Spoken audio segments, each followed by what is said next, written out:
Vicky pros ஜோதிட நுண்ணறிவு பேஜுக்கு உங்களை வரவேற்கிறோம். இன்றைக்கு கிளாஸ் நம்பர் 10.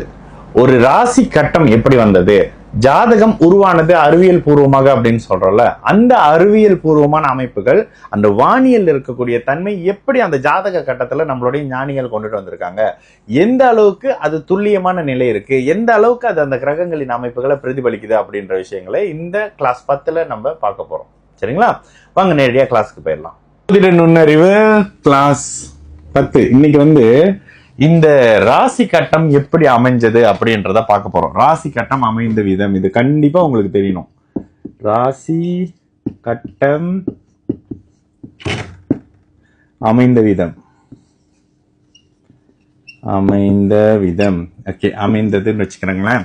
இந்த ஜாதக ஒருத்தர் உங்ககிட்ட கேட்கிறாரு, ஜோசியம் பொய்யுங்கன்னும் போது இதை நீங்க சொல்லி அவங்களுக்கு ப்ரூஃப் பண்ண. ஓகே, இந்த இடத்த ஜூம் பண்ணிக்கோங்கம்மா. இது சூரியன், ஓகேங்களா? இந்த இடத்த சூரியன் வச்சுக்கோங்க. ஏன்னா இது இப்படிதான் விளக்குவேன். இது சூரியன். ஓகே, இது கொஞ்சம் பெருசா இருக்கணும். ஓகே, பூமின்னு சொல்லப்படுறது ஜோதிடத்துல அடிக்கடி நம்ம சூரியன் சொல்லுவோம். அதை நிறைய பேர் தெரிஞ்சிருக்கோம். ஓகே, இந்த சூரியன் ஆக்சுவலா இங்க இருக்கும். இது எப்படின்றத நான் சொல்றேன். ஓகே, எப்பயுமே சிம்ம வீட நம்ம பூமின்றோம். இந்த சிம்ம வீடு பூமியே அரசு அதிகாரம் இது சம்பந்தப்படுற விஷயம்லாம் இங்க இருந்து நடக்குது அப்படின்றதுனால இந்த சிம்மம்னு சொல்லப்படக்கூடிய சூரியன் இந்த இடத்துல வருதுங்க. ஓகேங்களா? அப்ப சிம்மம்னு சொல்லப்படக்கூடிய சூரியன் இங்க வருது. இதையே நம்ம பூமின்றோம். சரி, இது போன வார கிளாஸ்ல நம்ம என்ன பார்த்தோம்? இது பூமி இப்படி இருக்கு. பூமி இந்த இப்படி இருக்கிற பூமிக்கு எப்பயுமே இந்த இடத்துல இருந்து கிடைக்கிற சூரியனுடைய ஒளியால இந்த இடம் வெளிச்சமாகவும் இந்த இடம் இருளாகவும் இருக்கும். இதத்தான் சூரியன் அரை பவர் அப்படின்றாங்க. அரை பவர். ஏன் எப்போதுமே பூமி ஒரு பக்கம் இருளாகவும் 12 மணி நேரம் வெளிச்சமாகவும் 12 மணி நேரம் இருட்டாகவும் இருக்கு. ஒட்டுமொத்தமாக 24 மணி நேரம். அந்த 12 மணி நேரம் அப்படின்னு சொல்லப்படுறது 12 ராசி. 12 மொத்தம் 2 12 12 24ன்றனால 2 2 2 2 2ன்னு ஒரு லக்னம் 2 அவருன்ற பேர்ல மொத்த 12க்கு 24 கட்டங்கள் நமக்கு வந்துருதா? சரி, இதுல இதை ஏன் இவ்வளவு குறிப்பா விளக்குற அப்படின்னா இந்த பூமி சூரியன் கான்செப்ட் உங்களுக்கு புரியணும். அப்போ பூமி அப்படின்னு வர்ற இந்த இடத்துல இது பூமிங்க. பூமிக்கு மிக அருகையில இருக்கிற பிளானட் எது, துணைக்கோள் எது? சந்திரன். எட்டி பார்க்கும்போது நமக்கு தெரியல, சந்திரன் பூமிக்கு ரொம்ப பக்கத்துல இருக்கு. இதுதான் பூமிக்கு அருகாமையில் இருக்கக்கூடிய சந்திரன். அதனாலதான் இந்த வீடை நம்ம பூமின்றோம். இந்த வீட்டுலதான் ஒளி பெறுது. இந்த வீட்டுலதான் நம்ம இருக்கிறோம். இந்த வீடுன்னு சொல்லக்கூடியத இந்த இடத்துல சூரியன் இங்க நடுவில் வந்துடும். பிளானட் சூரியனை தான் சுத்துது, பூமியை சுத்தல. அந்த கான்செப்ட் புரிஞ்சுங்க. ஓகே, பூமிக்கு பக்கத்துல சந்திரன் வந்துடுறாரு. அப்ப அப்பாக்கு பக்கத்துல அம்மா வந்துடுறாங்க. இந்த கான்செப்ட் வரும். அப்பா தந்தைக்கு காரகன், அப்பாக்கு பக்கத்துல அம்மா, அம்மாக்கு பக்கத்துல பிள்ளை. இந்த கான்செப்ட்ல வரும். ஆனா இதை நான் இப்ப விளக்க போறது இல்ல. இதுக்கப்புறம் புதன், சுக்கிரன், செவ்வாய். ஓகே, இப்ப இது என்ன அப்படின்னா இதைத்தான் உங்களுக்கு நான் அழகா விளக்கணும். ஓகே, இது சூரியனுங்க. சூரியனுக்கு பக்கத்துல அப்படின்னு வரும்போது இந்த இடத்துல இந்த பூமி சந்திரனை பார்த்துட்டோமா, இதுக்கு அடுத்துல இங்க புதன் வருவாரு. நான் அந்தந்த இதுலயே கொடுக்குறாங்க. புதன் இது புதன்ங்க. ஓகேங்களா? புதனுடைய வளையம். இது சுக்கிரனுடைய வளையம்.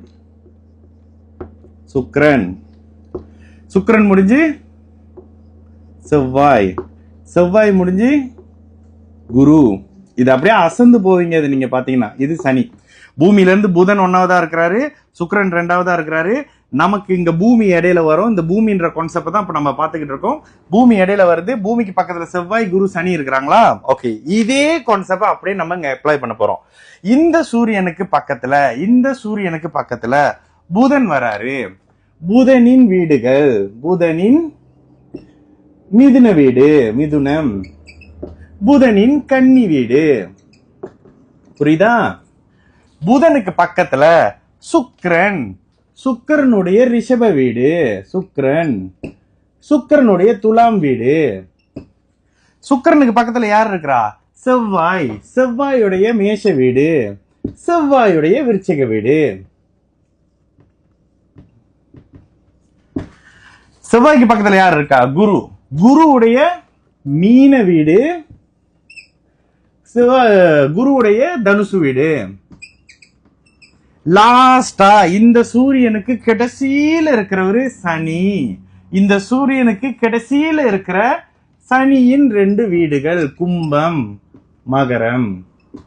ஓகேங்களா, மகரம். இது ஒரு கான்செப்ட்ல வரும். இதை தாண்டி இன்னொரு மாதிரியாவும் இதை சொல்லுவாங்க. அப்பாவுக்கு பக்கத்துல அம்மா, அப்பா அம்மாவுக்கு பக்கத்துல குழந்தை, குழந்தைக்கு கணவன், கணவனுக்கு பக்கத்துல சகோதரம், சகோதரனுக்கு பக்கத்துல ஆசிரியர், அதுக்கு பக்கத்துல வேலைக்காரன்ற கான்செப்ட்ல வரும். இப்படிதாங்க ராசி கட்டம் அமைஞ்சிச்சு. இதுல இந்த பூமின்ற பர்டிகுலர் இடத்த, இந்த பூமின்ற பர்டிகுலர் இடத்த இதைத்தான் நீங்க கவனிக்கணும். இந்த சூரியன்ற கான்செப்ட் அப்படியே இங்க உள்ள வந்து, இது தாங்க சூரியன் இருக்கிற இடம். ஓகேங்களா, சூரியன் இங்க இருப்பாரு.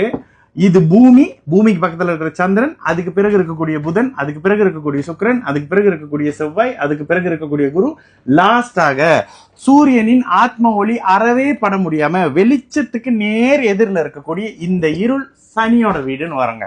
இந்த 10வது கிளாஸ் உங்களுக்கு ரொம்ப பெரிய ஒரு மாதிரியான விஷயமா இருக்கும். இப்படிதான் ராசி கட்டம் அமைஞ்சது. இன்றைய ஜோதிட நுண்ணறிவு கிளாஸ் 10ல ராசி கட்டம் அமைந்த அமைப்புகளும், அது அப்படியே வானத்துல அந்த சூரிய குடும்பத்துல சோலார் சிஸ்டம்ல எப்படி இருக்கு அப்படின்றத இந்த கிளாஸ்ல அப்படியே பார்த்திருக்கோம். தயவு செஞ்சு இதெல்லாம் கொஞ்சம் நோட்ஸா எடுத்துக்கோங்க. ஒருத்தர் உங்ககிட்ட வந்து ஜோசியம் பொய்ங்க அப்படின்னு சொல்லும் போது, இங்க பாரு எவ்வளவு அழகா தெளிவா கொடுத்துருக்காங்க அப்படின்றத நீங்க துல்லியமா உங்களுக்கு விளக்கக்கூடிய அமைப்புகள் இருக்கணும். ஸோ இன்றைய கிளாஸ் ராசி கட்டங்கள் அமைந்த விதம் அப்படின்ற அமைப்புகளை நிறைய குடும்ப தலைவிகள் பேசும்போது, அம்மா ஜோதிட நுண்ணறிவுலாம் ஃபாலோ பண்றோம் புரியுதுன்றீங்களா, உங்களுக்கான அமைப்புகள் ஒரு எஃபர்ட் எடுத்து பண்றோம். கண்டிப்பாக இந்த அமைப்புகள்லாம் நோட்ஸா எடுத்துங்க. வேற மறுபடியும் ஒரு கிளாஸ்ல மறுபடியும் உங்களை சந்திக்கிறேன். நல்லது நடக்கும், எல்லோரும் நல்லா இருப்போம். வணக்கம். இது விக்கி ப்ரோஸின் ஜோதிட நுண்ணறிவு.